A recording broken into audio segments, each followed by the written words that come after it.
რომ ჩვენში იყოს ღმერთი, უცად ჩვენში იმას ქვია სულიწმინდა, იმას ქვია სინდის ღვთისა.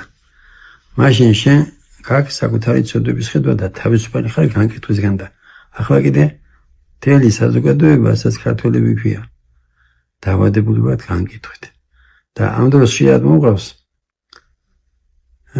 მაცხოვრის მაგალითი, რომ როცა უთხრა ებრაელებს, რომ ისო ძველი ათქვით ხოლავდნენ, ვინც უყურებდა ხმას იმხას და როცა იმას ეკითხებიან უფალს, ჩავქოლო თუ არა, ვინც უცოდვილია, იმან ესწავლოს პირველი ქვაო და ვერავინ ვესწოდა. ჩვენ კიდე ქართველები ერთმანეთს წასულს ვხსენებთ.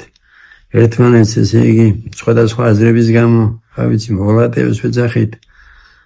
ხო და ეს არის უბრალოდ ასეთ ადამიანებს აკლია სულიერება. შეიძლება შენ სულიერი იყო და ხედავდე რომ შენ აი ხო რა დავუშვათ გემის კაპიტანმა შეიძლება ეს რომ წავქვეშ იმათ აასწინოს და ესე წავიდეს. მაგრამ გემის კაპიტანი შეიძლება შეეჩეხოს იმას რა ქვია ქვემოთ რომ არის აიზბერგს. ხო და